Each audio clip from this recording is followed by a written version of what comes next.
Good afternoon, everyone, and welcome to Fridays with Keenan's Cutting Edge.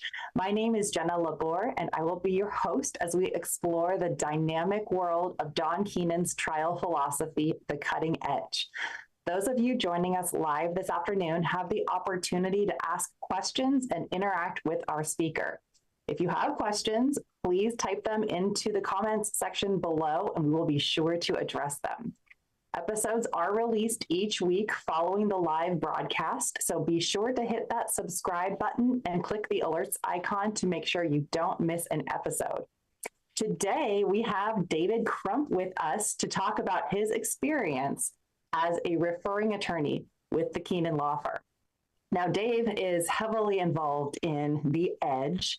He's from my neck of the woods up here in Washington State. We have a few excellent, dedicated Edge lawyers up here in the Pacific Northwest, and Dave is one of them. And this is an exciting program that Don Keenan allows us to be a part of. I don't know of any other trial colleges doing this. Maybe they do. I just don't know about it. But to be able to access the head honcho, work with his law firm, and have them bring value to your case is just incredible. I've been one, so we'll talk a little bit about my experience. Dave has been multiple times, and so I'm excited to hear about this. And we'll put Dave's contact information in the description box below so that if you have more questions about being a referring attorney, I emailed him before I became the most recent referring attorney.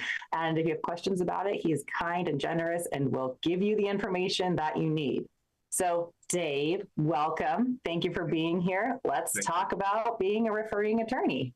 Yeah, let's. And, I should say we've titled this The Many Benefits of Being an RA with the Keenan Law Firm. But as I was thinking about it, it's really the incalculable benefits of being an RA. And it truly is. And it benefits you in ways that I'm excited to share about, and also excited for the future RAs to experience on their journeys.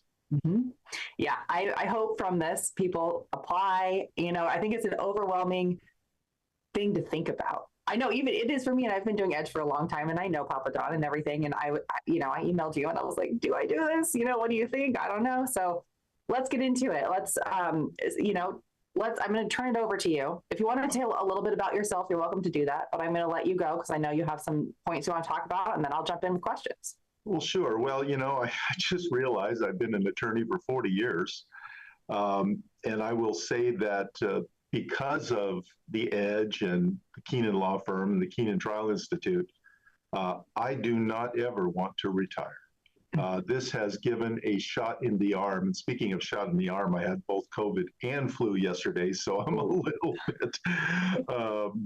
bit gamey. But so there's so much to learn. It's opened up my way of thinking and my way of practicing, and the collegiality of it, and all of the resources that are available.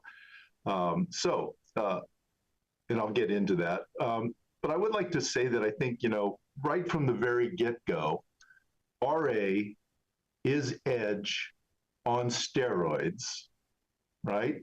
With the Keenan Law Firm as your partner.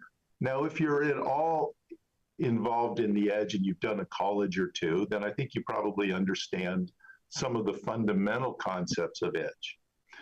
But what the RA will do for you is guide you through the entire process of selecting a case, developing a case at every step of the way, and ultimately either settling it for far more than you ever thought it was worth, because isn't that really what we're here to do?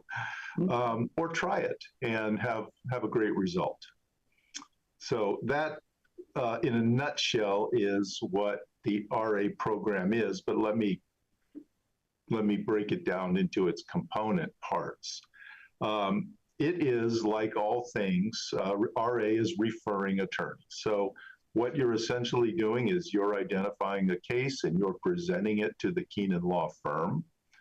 They are, with the use of focus groups, testing it to determine if it's something that they would like to associate with you on, that it would make a difference and move the needle. Understanding, and if you're an edge person, you know the difference between a system failure case and an event case. But in its components, it is an association with the Keenan Law Firm, and they're going to provide you with all of the necessary resources that they have to make your case have its maximum potential.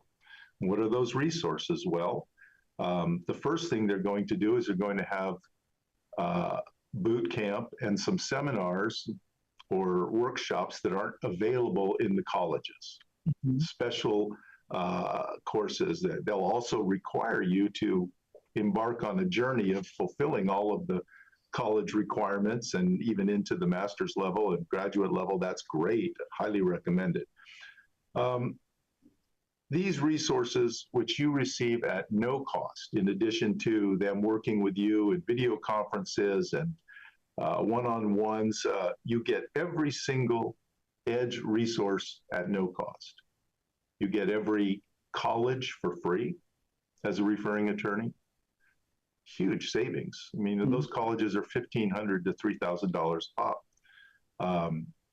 You get the entire library, all of the books, all of the videos. You get access to your referring attorney and team pretty much 24/7. I've never had a situation where Mindy or Greg or Melinda haven't called me back or emailed me back when I've had a question. And often it's, would you like to have a video conference? Mm-hmm. And all the seminars are also for free. In my time since 2020, much of what I was able to do was on Zoom, so it was a little bit more efficient. Now you may be encouraged to go down to the beach and to the workshops down there and colleges down there. And that's a wonderful thing too, because you get this, in-person thing that you don't get through Zoom. So, and then, as I said, you get this all-important special sauce, which are these things that they're teaching you that aren't available to anyone else. And I can't really go into them, but I can tempt the viewer here. Absolutely. And one of the things that's the best, I think, is, we go to the colleges and we learn the concepts and we bring cases to the colleges, and the instructors kind of help us think about how those concepts might apply to our case. But then we have to go back to our office and do it ourselves.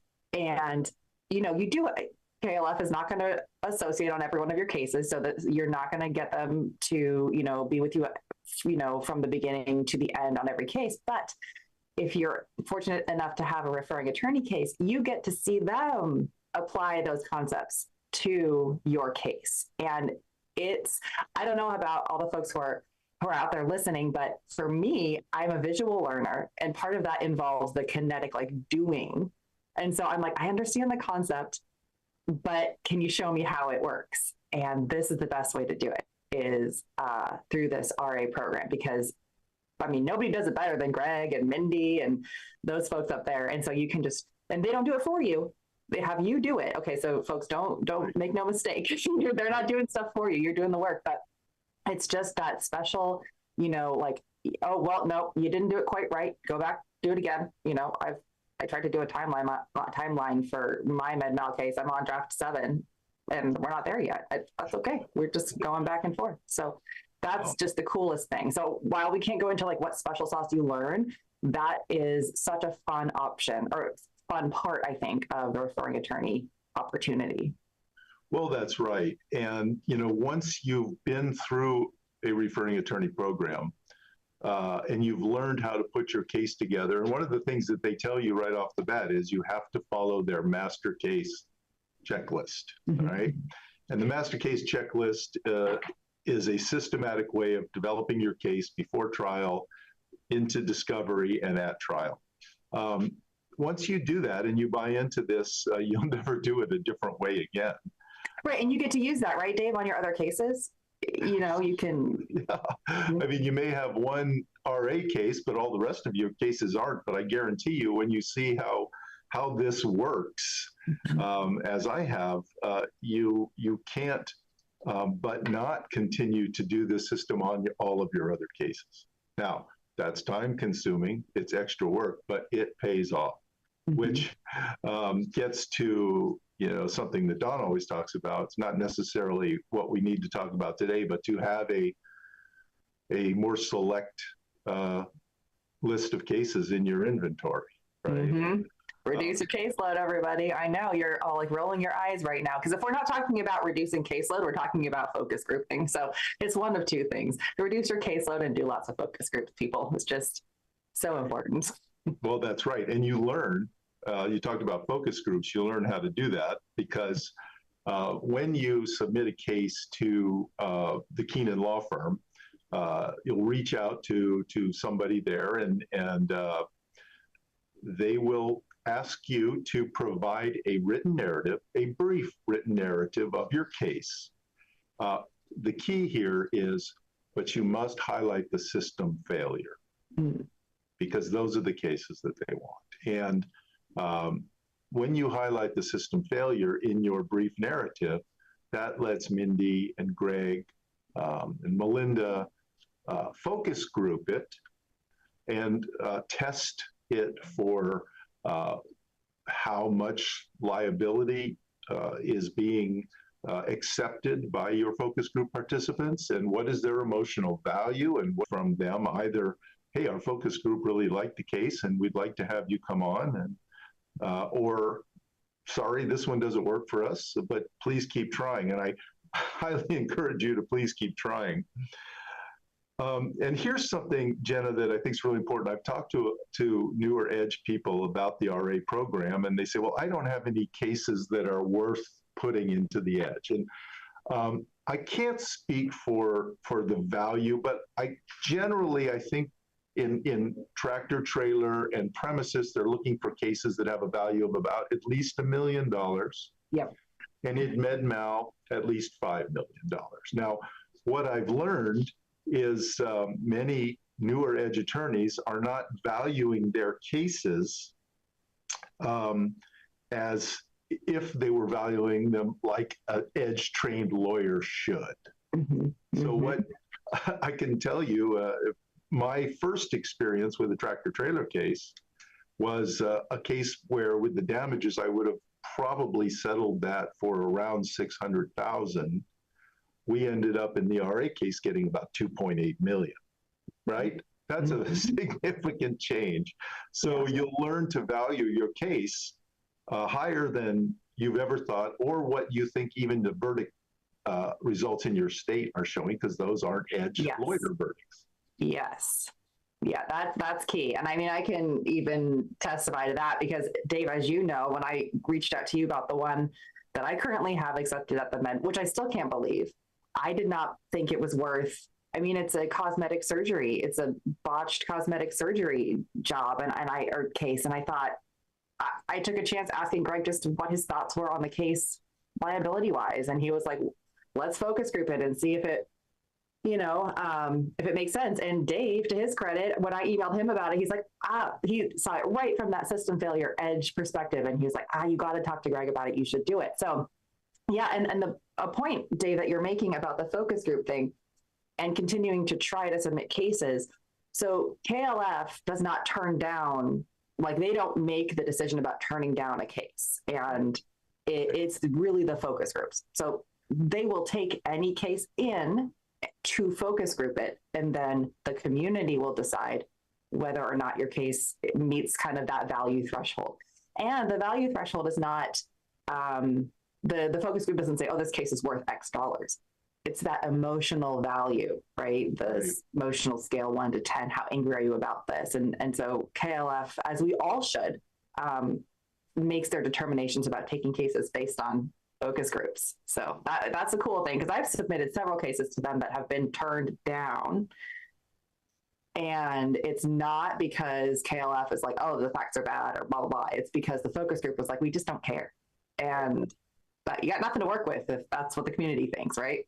That's right. And, to that point, I've heard of folks who have presented a case to the RA program that was initially declined, but as the case developed and the emotional value developed, Keenan Law Firm saw it a little differently, or the focus groups saw it a little differently. And so even then, don't be discouraged.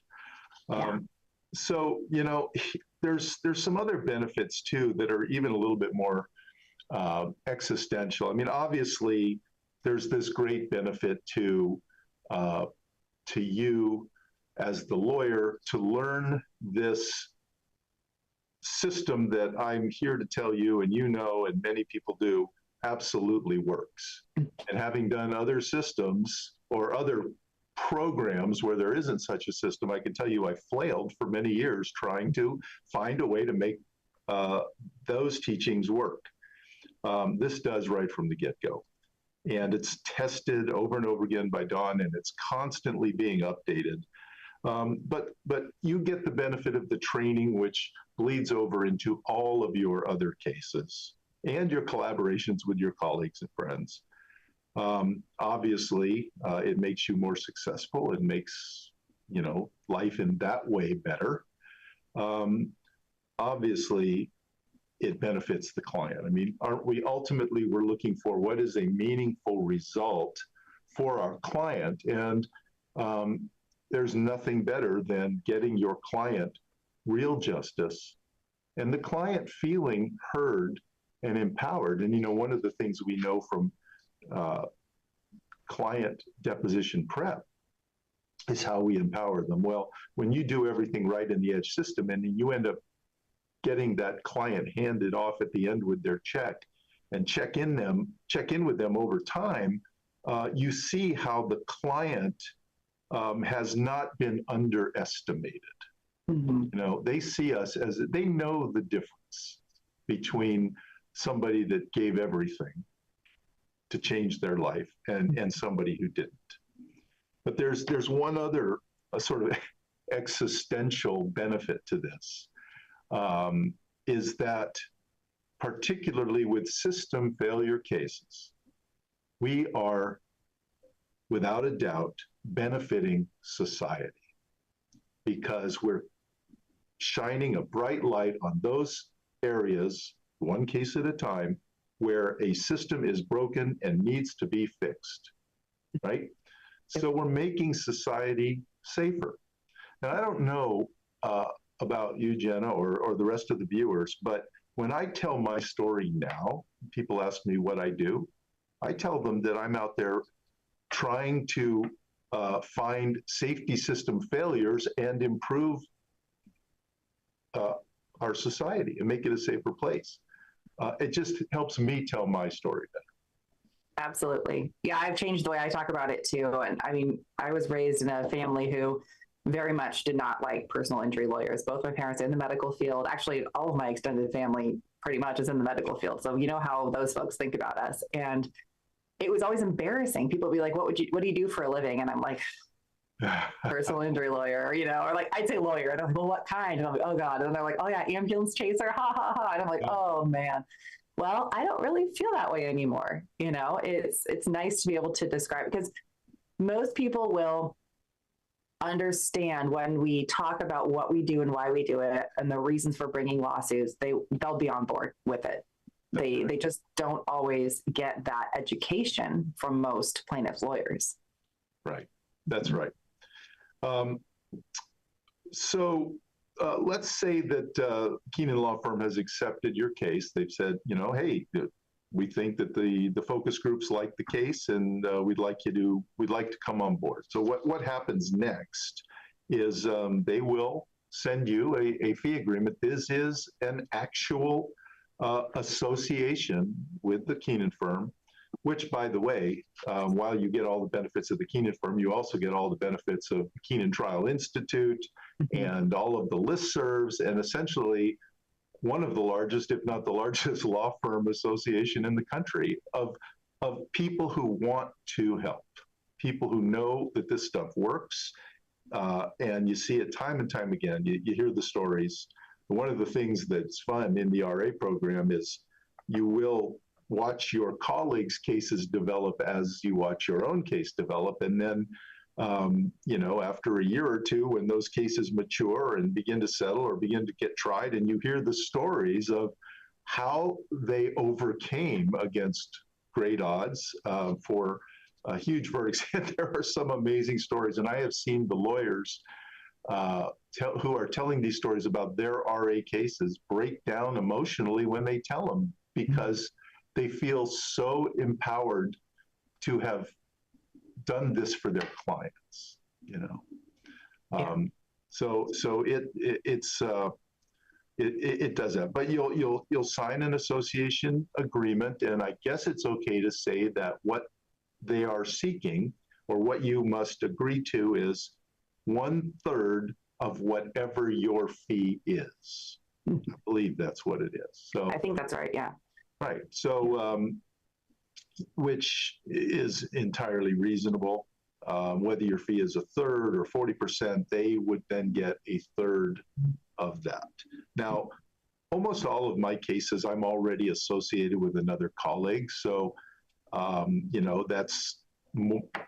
that means less that comes to me, but it doesn't really matter because my mindset is what's best for the client. True. And also you're increasing the value of your case. There's not going to be a time where you walk into this agreement or this relationship and they're going to make it worth less than you would have been able to do on your own, or, the same amount, or adding value. So realistically, even though you do end up sharing some of those funds, you'll probably end up with more in your pocket, in your firm's pocket, than you would have before. And certainly the client will. So that's really exciting. Without question, more in your pocket, and really more bullets in your bandolier, for the next time and all the other cases that you have. And it just builds on itself, like a pyramid, and except the pyramid never ends at the top, because we're always growing, But I think you'll also find that you will find some cases that you might not have thought had great value, such as you did, Jenna, where you've got this plastic surgery case, and we all sort of, who do med mal stay away from those. But your case had certain triggers and buttons that, made it very attractive, I think, to Bubba Focus Group and Bubba Juror. Yeah. And that's the other thing is, like, I don't know very many attorneys in Washington or other places who would have even taken this case on. I did it because of my, edge training. And I was like, I think I see a problem here and whatever. I didn't know quite how good of a case it had the potential to be, but I credit the fact that I even brought it into the firm to Dawn's teachings and knowing how to look at something like that and see, I don't know, this is kind of a bigger problem than just what my client is going through, right? Looking at it from that system failure perspective. So your brain is going to be changing kind of through this whole process, not only through the colleges and whatnot, but as an RA, so that you can look at other cases and bring in the good ones and bring in ones that maybe a few other lawyers have passed over. And then cha-ching, you get to, bring in the dough, or make it rain, or whatever the kids are saying these days for your client. Well, that's absolutely right. And I have to say that when you talked about your case, I was secretly hoping that KLF would decline you and we could work together on it. Dave's waiting in the wings, like, I know this is a good one. This is a good one. So, well, we'll see. We'll see when it ultimately resolves. Maybe I'll do a breakdown. I did that on a frustrating result I had a couple years ago. I did a podcast, just me kind of doing a debrief. So we'll see. Maybe I'll do a super success podcast for everyone. So stay tuned. Yeah, right. And every year these various groups, and let me say that you're generally in the RA groups, I believe you've got tractor trailer cases, which, are all your auto type cases. You've got your premises group. Mindy does tractor trailer and premises. You've got your med mal group that's run mostly by Greg. I believe there's an employment group. I don't know. I don't know who teaches that. I think Mindy does that one. So I think Mindy. Yeah, and then Mindy's got her plate full. There is or was a nursing home group. I think that David may run that. And then I just heard that they're looking into maybe starting a mold group as well. Oh, Yeah. well, I got to tell Young G about that because she's interested in the mold stuff. So yeah, cool. I think there was just recently a little meeting about that Mindy had some folks talking to her about. So, again, you've got all these different kinds of cases. I am not sure, but they may even have a select civil rights group too. Don't know, Yeah. Any good system failure case probably is one that they would consider very carefully, as, in your favor. All right. One of the other things that they do require in the fee agreement is that your client signed their fee agreement that says they are a member of this team. So you do have to go to the client who may, depending on their circumstances, struggle with this idea of why is some new lawyer coming on? What's wrong here? Are you not up to the task? And, frankly, we all know that clients, we struggle sometimes with, what they're going through and how best to talk to them about that. So, but that is something, and I suppose the Keenan folks can help you with those dialogues as well. How have you done it in the past, Dave? Because that was actually one of the questions I wanted to ask you. How do you have that conversation? It's a little bit of an ego thing, or it is for me sometimes, or I'm afraid that my client might think, oh, you need somebody to come in and help you. And that's not it at all. I want to do this for them. Sorry about that. Dog's going. You got a dog? Yeah, she's on guard duty. So yeah. But yeah, I mean, so how do you have that conversation? How have you in the past, Dave, with your clients? Directly and honestly. Hopefully, I've developed a good relationship and a trusting relationship with the client to that point. And it's like, hey, I'm involved in this program. I think it makes me a better lawyer. This is something that they have available. I think this could only benefit us and you, the client. There can sometimes be the need to continue the case, which, clients struggle with. I think maybe the biggest struggle that all clients have is the time from initiation to closure. And I explained that generally speaking, while there may be this period of time, we can get through it. And ultimately, it will win the war. And if the client is really struggling or doesn't want to do it, then I think we have to honor them. And that's okay, right? Yeah. Has that ever happened to you? I haven't had a situation where the client turned it down. However, I have a story to tell about a premises RA case. Okay. We had a system failure case in Colorado that happened in a hotel. Slip and fall, trip and fall, woman pretty significantly injured. So the premises group accepted the case, or the focus groups thought it was good. We thought it was a good case. We worked on it. But there were always some funny issues with the client. Now, I wasn't the primary handler of the client, but nevertheless, that's not the issue. What happened was about 8 weeks before the discovery cutoff, our client told us, I am not allowing you to file this case. Oh, okay. So they didn't want to litigate. They were like, sorry, wait a minute. They didn't, hold on. Let me make sure I understand. They didn't want you to file? That's right. We were in a sort of pre-filing discovery phase. Everything together. And the client said, and this client has all along had some, whatever it is, some people get a little bit more into, they do their own research and constantly questioning. Yeah. This particular client gave the order, do not file this case. So with 8 weeks to go, I called Mindy and we talked to Mindy, and Mindy said, well, not a whole lot you can do but go up to the insurance company with the beggar's cup. Well, because I had been through the RA program in Tractor Trailer, I had received the one-on-one end game training, mediation and end game training with Mindy and Dawn in person, which is a paradigmatic shift in the way you look at settling your cases, resolving Interesting. cases. I haven't had that yet, so interesting. The mediation and the advanced mediation cases and the end game are, and I would love to talk offline with you about some of that, Jenna, it really empowers the plaintiff's lawyer, helps us look at the POV of the various parties, the mediator, the defense attorney, the carrier rep, etc.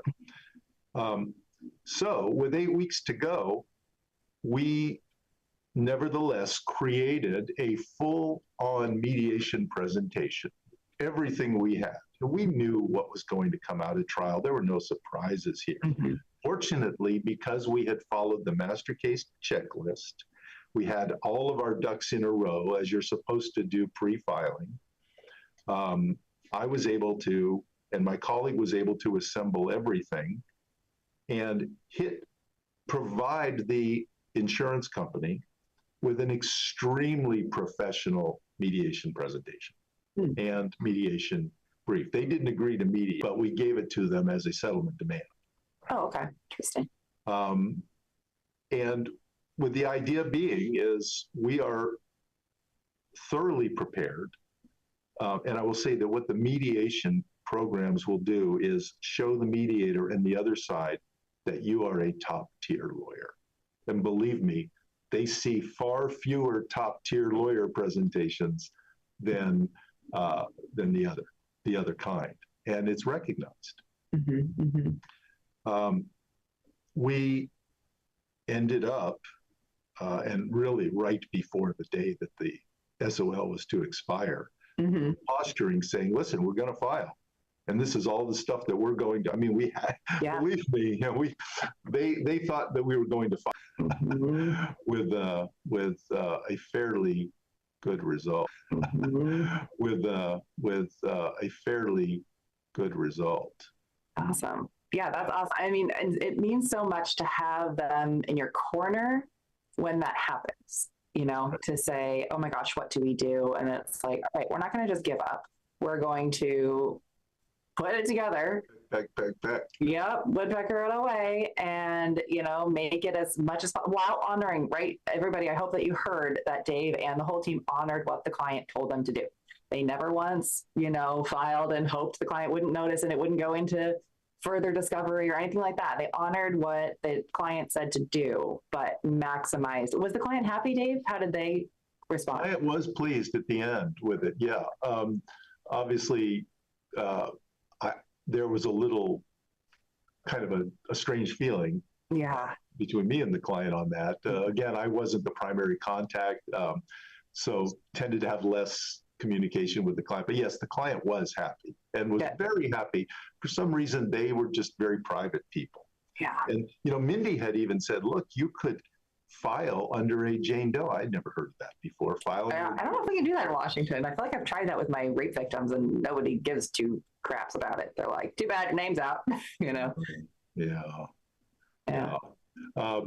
Now, keep in mind, Mindy wasn't just available to us. Mindy was available to us when she was somewhere on an island in the South Pacific. Sent an email. She goes, do you need to have a video conference? Would you like to have a phone call? And so, even then, somebody with real understanding of how these cases work is there to help us at every step of the way. Yeah, that's awesome. Very cool. So, there you have it. Now, the other cases, which you're in the MedMal group, and I'm fortunate to have actually two cases in the MedMal group because I associated with one of our members on it. Oh, okay. Just very recently. Okay. I think it's a little different because MedMal cases have, I think, some very different dynamics that we don't often face in the other kinds of cases, we're dealing with, the whole healthcare system and all of the codes that attach to healthcare and people's experiences and expectations about healthcare. Mhm. I will say this: I don't think I could win a med mal case today without all of the edge training that is available in the RA. I just think that the vast majority of med mal cases are going to unfortunately be lost by well-meaning plaintiffs' lawyers. Yeah, they're tough. Yeah, and let me say this about the med mal group, and I think this is true of the other groups as well. I'm sure most of our viewers, your viewers, know about the inner circle of advocates. It's 100 extremely successful plaintiffs' lawyers. I know of at least 2 inner circle members who are in the medical malpractice RA group. What does that say about the value of what that's providing? Yeah, they're already the top, and yet they're coming to Don for, his system and assistance with implementing that system within their cases. So that's right. Yeah, it's pretty incredible. I think one of the other great values of this is having gone through it. And it is, as you know, with your multiple versions of your timeline, that is inefficient as hell. To figure out how to put these cases together. But, and that's the learning curve. But I'm here to say that every single case benefits from the efficiency. When I get a new case in, I'm wringing my hands with glee because I now know what I can do to expedite the preparation of it. Mm-hmm. Yes. Yeah. And I feel like too, one thing I've done more, and I don't want you to think that I missed your comment because I see it. It's coming. We're going to talk about it. But I feel like I do a lot more front loading on my cases. Like I ideally bring in cases before they are close to the deadline of needing to file anything. And hopefully it's not in suit yet and things like that. And I do a lot of work beforehand, like timelines or like talking to experts or whatever, because once you get into litigation, everything is very stressful enough as it is without you also trying to put your case together, kind of like in the middle of it all. So, and that's something that the Keenan Law Firm will take your case at various stages, right? Again, it's all about the focus groups, but ideally, if you can bring it to them before you file, it's pretty great to watch the, system unfold like that. It is. It's really the opportunity to see alchemy, if I can be, if I can be a little woo-woo in my comment here. But these things, they develop, and it's amazing to see how the work that you're doing and the things that you're doing that they teach you to do, how it changes the complexion of the case. I'll give you an example. Nothing is probably more important to the direction of a case than how well your first depositions of the defendants go. And we can take the hit list college and the deposition college, and we learn a lot. But until you are preparing for those essential depositions and putting together your hit lists along with all of the codes and those things that are important, with the guidance of your RA mentor, training you as to why this is important, why this may not be important, what is, with the overriding goal being, once you've taken that deposition and the first deposition, the case is over. You may not know it, but the case is over. Yeah. And that is a huge benefit because, it's too easy to lose a case by taking a deposition the wrong way. Yeah, definitely. And as we all know, as folks who are watching out there have heard me say in the past, we don't take depositions to just like figure out what's going on over there. You go in with a purpose and you achieve a goal. And the Edge teaches you how to do that. And the RA program, you get to watch it in action. Well, you get to watch yourself doing it, but they help you. They help you. And, not all RA cases have depositions taken the same way. In my tractor trailer case, my depositions were more about corralling, grabbing that bull by the horns, dragging it into the yard and closing the gate. And we know that can be a sort of aggressive. In the med mal context, it was actually quite different. As you know, it was about giving the witness some more freedom and latitude to possibly, say something that might hang themselves. Yeah. That's all I'll say on that. Yeah. I'm excited to learn. I mean, I like med mal because I like the medicine, and med mal cases are not about the medicine. And so I kind of got into doing these because I enjoy the medicine, but I'm excited I don't do a lot of them. I've only settled one in my practice. I'm excited to kind of have a clean slate and work through this with you, Dave, and everybody in the group, and Greg. So a lot of this stuff is as new to me as it might be to folks listening in. Yeah. One other thing I wanted to go back and talk about as far as the requirements of the firm becoming an associating with you is they have a full-time illustrator, Blake. And Blake understands, not only is he a very talented graphic artist, he understands through all the cases he's worked with the Keenan Law Firm on how to prepare a visual mechanism of the event, mechanism of injury in a way that they know is most likely to work with Bubba. And of course, it's focus group tested. So they prefer, and it may be a requirement, that when you do your visuals, Blake be the person that does that for you. And there's a $2,500 fee that you need to pay to the firm or to Blake in advance. So, which they just bill, his fee is very reasonable per hour. I mean, considering how much it costs, I mean, I've spent $15,000, $20,000, and I know some people have gotten into the six figures with illustrators. So that's pretty freaking reasonable.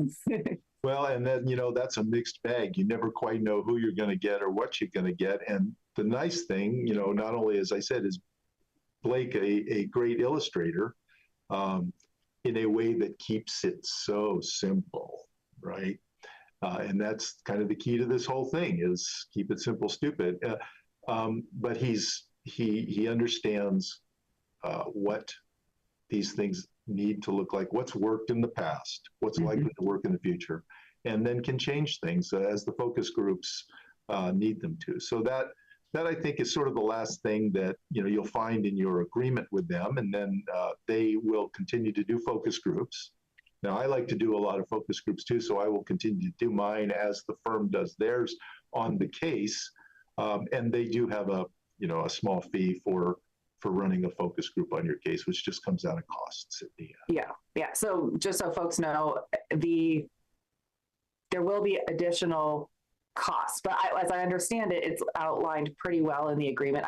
We haven't signed yet, but I think it used to be a little bit more confusing where it was just the fee split, and then I know, at least for our firm, there was a couple of costs that we weren't prepared for. Thankfully, our client was okay with absorbing those. So those would come out of your client's pocket realistically at the end of the day, not if you don't win, but obviously as cost from the settlement, whereas of course your client has no responsibility for additional fees above and beyond, which is another thing to talk about. I know this is kind of circling back, but if your client is worried about bringing on another law firm or something, I mean, it's at no cost aside from some of the normal case costs that you'd be paying anyways.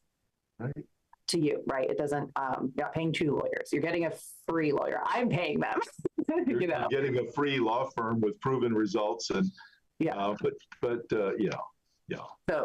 folks, just so you know, and all of this stuff is very transparent. Like when you look, when you sign up and everything, they'll talk to you about it as far as all the financial stuff.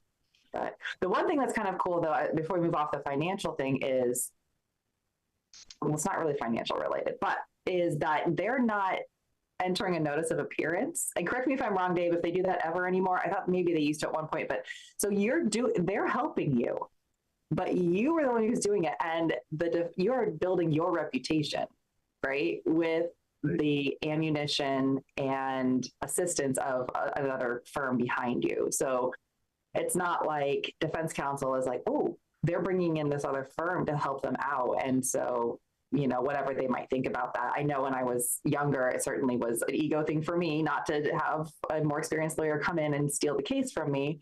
And so that's a really cool thing. You get to develop your edge reputation in your community, develop that relationship with defense counsel, with the adjuster, whatever it may be, and, with all of the experts behind you. That's right. That's absolutely right. And, if there was one thing that I wished I had done more when I was a younger lawyer was reach out to more experienced lawyers more often and rather than think that I could do it, because I think that, and especially had there been edge back in the day, I wouldn't have hesitated to do it. So yeah, you get that. They're in the background. I believe, though, Jenna, that if the case has a high enough value, they will agree to try the case. I believe you're right. Yeah. It's something like that, where there's like a threshold where they will come in, right? That's right. That's right. I think it's a pretty significant threshold to make it worth everybody's while. But you're absolutely right about it's your reputation. And one of the things in my tractor trailer case when we mediated it, I asked Mindy, I said, can we tell them that we have got the Keenan Law Firm, associated? And she says, no, absolutely not. Yeah. But I'll tell you, when we were mediating, I was on the phone with Mindy after every phone move. Mm-hmm. And we didn't know what direction to go. And she had us do some things that were difficult to do. Mm-hmm. Mm-hmm. Yes. And she was talking to Dawn. Can you imagine? So you've got all of that resource helping you all along the way. Mm-hmm. Yeah, it's pretty spectacular. One other thing, Jen, if I've got a minute, is with the master case checklist and the quarterly workshops, various video conferences and that, they will keep you working on your case, right? Mm-hmm. And some of us have a tendency when we're don't understand something or aren't sure about something to kind of put it to the side. Oh, yeah. And it's an impetus to want to show them how good of lawyers we can be. Yeah, it is. It's totally motivating. I mean, I'm a procrastinator, it's more out of like fear, like if I do it wrong or whatever, and then I just don't want to do it, or if I'm like, I don't know. So this, though, you kind of like want to prove yourself. You're like, I can do this. And actually with my timelines, Greg had to be like, stop sending me drafts because you have to sit and marinate on this and take some time and think about it. Because he's like, this is what I want you to fix. And I'm like, okay, fixed. What do I do next? And they, they'll really kind of help you with those traits that, I think they translate into other cases, so when you get nervous about something and you're afraid, you try to put it off, you kind of have that motivation, especially if you're running any cases parallel to what you're doing with KLF. It's just such absolutely, though. I know exactly what you mean, Dave. Yeah. All that said, this is not the easy way out. Mm-mm. This is work. Mm-hmm. But boy, when it proves itself, which it has never failed to for me. Mm-hmm. It's never failed to. One time I got a result that I wasn't real happy about in trial, but the explanation turned out to be that the case didn't have enough emotional value and the jury wasn't going to fight for me. Mm-hmm. I wouldn't have known that if I hadn't been in an RA group, just sharing that. Mm-hmm. Yeah, absolutely. And then Ken, I told you I'd get to your point, Dave. It sounds like Ken Bland, and he said that, as you know, Dave, the RA case I currently have is one I'd initially turned down. The turning point was the 2022 MedMal seminar where the specific issue was addressed. So this is a little bit of a circle back, but we talked about that earlier. Don't, be the woodpecker even with KLF. If sometimes when we present something to a focus group, it may be that we just didn't have the right information or we just didn't know how to present it to KLF such that they could present it well to the focus group. So yeah, keep trying. Keep trying. And, with your timeline and your system failure. You get to keep tinkering with it until you find a way that this gets the 100% convictions and the 10s on your emotional value time and time again. And you take it from there. And Ken, thanks. I hope, glad to hear that you're safe from the hurricanes too, my friend. Yeah, absolutely. Yeah. Okay, so a couple things. Do you have anything you want? I want to run through a little bit of just logistics kind of stuff before we go ahead. wrap. I think we've covered it. Okay, so how do you apply? Like, what do you do? Send an email, fill out a form? Send an email to Mindy Okay. if you're in any group other than MedMal, or an email to Greg if you're in the MedMal group. If you don't have their emails, reach out to William, I guess. Yeah, William is good. Trying to think. Mindy is mbish@KeenanLawFirm.com and gluther@KeenanLawFirm.com. So, those are the folks you want to reach out to. What should I include in that email if I'm applying, Dave? Yeah, tell them that I've got this case, and would they be interested in it? They will write back and say, give us a narrative, brief narrative. Hopefully, at this point, you have focus grouped it and maybe even have a little PowerPoint. But if you haven't got there, a narrative that, again, highlights the system failure, highlights the defendant's bad behavior. Because what is the first major truth of the edge? Bubba doesn't care about anything but about us, our case, or our client. So they need to have the system failure so that they can test that with a focus group. If you have some kind of an MOE or MOI or something, that's helpful. And they'll test it and get back to you. And what they're testing for is, does the focus group find that there was a system failure that was violated? And how high is their emotional value on this case? And they are looking for 7s, at least, preferably 8s or above. Yeah. Yep. All right, cool. Do you have to be a graduate of the colleges, KTI Graduate? I believe you would be best served if you've taken rules and case selection. What they will require that you do as part of the agreement is you go through all of the colleges, at least at the undergraduate level. So as you're going through the RA, you're also attending the colleges, starting with, rules and case selection and moving on up to, I guess, everything they offer. Okay. And again, folks, that is free. And you just can't, some people take these colleges multiple times, and you can do that as an RA. Yes. And the graduate courses are available. I think you can get at least one graduate course for free each year you're being an RA. Okay. Yeah, I mean, that's an incredible value right there. If you need to get out of the wintry climate that you're living in, there's generally going to be visits down to the beach if you can make those. Okay. Well, that's my next question. What are some of the obligations we have, aside from obviously doing the work, kind of participating, additional meetings and whatnot? Right. I mean, you're expected to show up when there's a video meeting called, or generally, like I said, they have those in-person workshops for the group, which are important to attend. You're down there.